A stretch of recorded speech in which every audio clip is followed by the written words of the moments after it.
The community of Queens, New York has been thrown into mourning following the death by fatal accident of beloved audio engineer Udesh Hariprasad, popularly known as DJ Frontline Soundz of Abbey Tunes Radio, which broadcasts from Queens, New York. The accident occurred in the wee hours of Saturday morning on 120th Street and Linden Boulevard in Queens. Harry was immediately rushed to the Jamaica Hospital. Okay, so Imran, tell me about the night of the accident. What happened? So on the night of the accident, I mean, it occurred on a Friday night. I happened to hear about it on Saturday. After like visiting the family, after we heard about the news, we heard that Harry was on a motorcycle, and I believe, I mean, the location. There's been, different things said about where he was headed. Some people would say he was going to Home Depot, but okay, like the important fact was like he was riding his motorcycle when a white BMW ran a stop sign. The driver collided with him. The hit was massive. It was severe. Several people actually said there was blood all over the road. Actually, it was like puddles of blood. No one, however, could identify him because his helmet was still left on. He was actually taken to the hospital where they cut him open. They found that some of his organs, his liver had been damaged. I believe also they said the kidneys were damaged as well. But he had lost a lot of blood. The wife said to me, and this was from the doctor, that the amount of blood that they put in him to resuscitate him would have been good enough for 30 people. It was over 30 pints of blood that they were trying to basically resuscitate him. He had no pulse. And at around 8:11 a.m. on Saturday, now the incident took place on Friday night, so from the accident scene to the hospital, he was fighting. He was fighting all the way through. He was holding on to life. And they said that when the wife arrived, for just a few moments, he had a pulse. He grabbed his wife's hand. He told her he loved her and died right there. So, yeah. So sorry for your loss. Yeah, it's really sad. And, the most unfortunate thing, he has two beautiful daughters, but he's actually months away from he would have been months away from giving birth to his first son. And sad that his first son wouldn't get to know him. But I think that with all these great stories, we can continue to celebrate his legacy.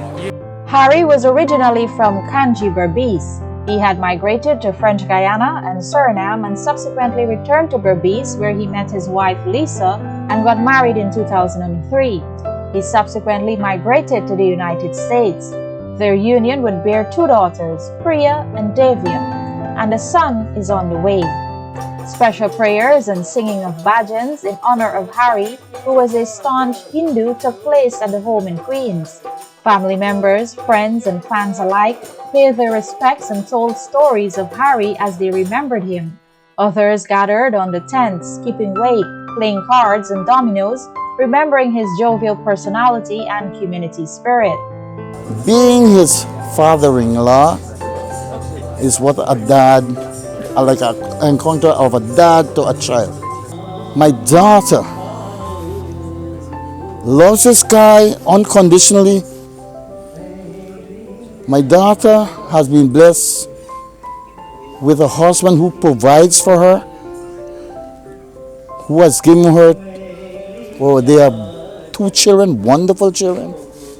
He has left them a legacy of confidence.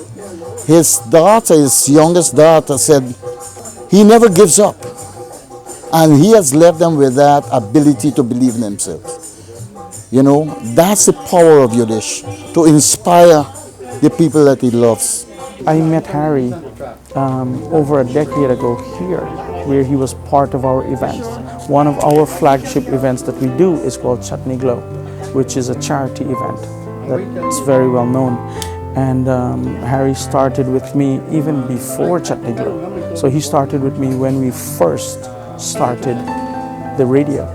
And he has been part of many other radio stations prior to mine. But, when he joined mine, he touches many hearts around the world. Tell me a bit about about him as a person, his personality? What was he Well, like? him as a person is the type of person, he walks into a room and automatically it's illuminated because he is always exciting. He walks in, if he see you depressed, he'll try everything he can to make you smile, to make you want to jump for joy. And he'll do it however he can. You know, I think one of his greatest strength, his greatness, is his friendship and his charitable work. That's, you know, anytime you ask him for something, he wouldn't say no. You know, he'll say, let's figure out how to get it done. DJ Frontline was someone who I've known him for a long time. He's someone who I never really got to spend a lot of time with. He would reach out to me and he would help. He would say, do you need help you know, with fundraising?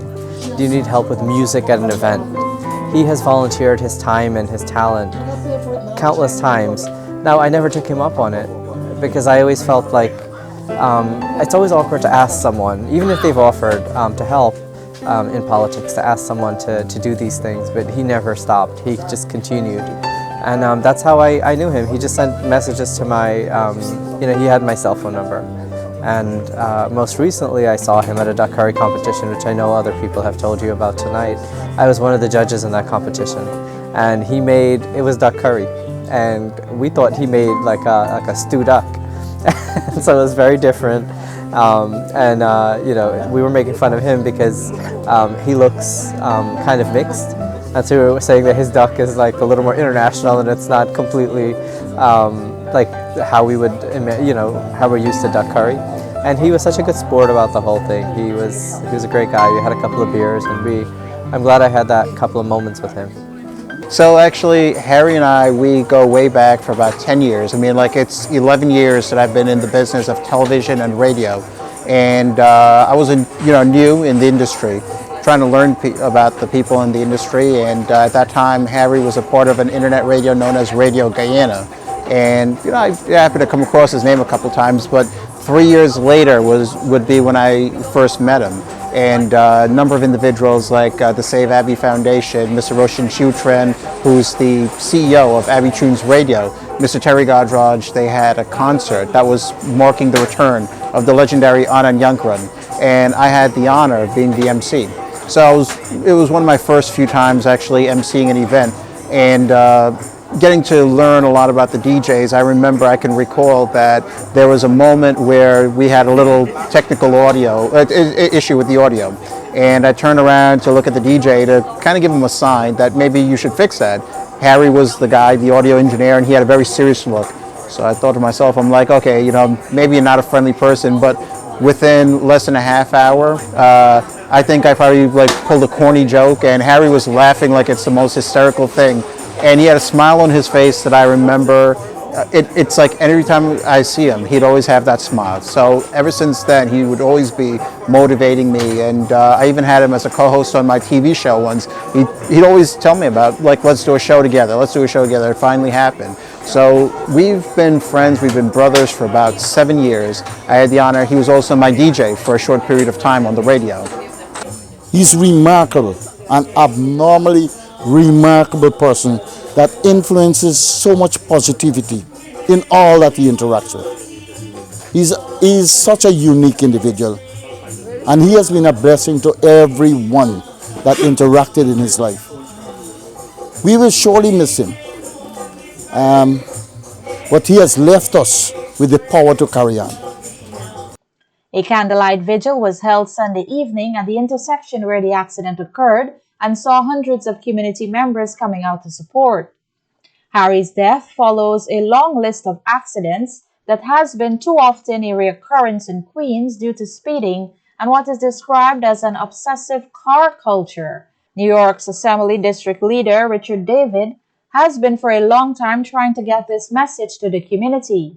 There's not an intersection in South Ozone Park that has not seen a fatal accident.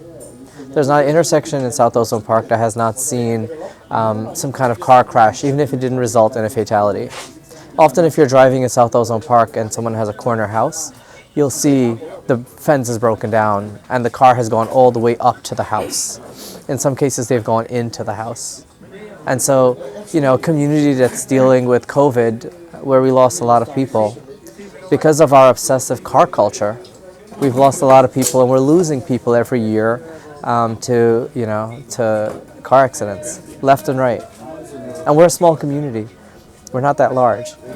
And so every time we lose somebody, it's actually very precious because there are not that many of us. First of all, we have to work with the city and the Department of Transportation to have them do a traffic analysis there to determine what kind of remedies needed here.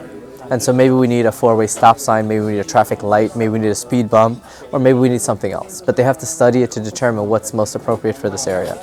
The second thing that I think is necessary right now is for us to begin to educate ourselves.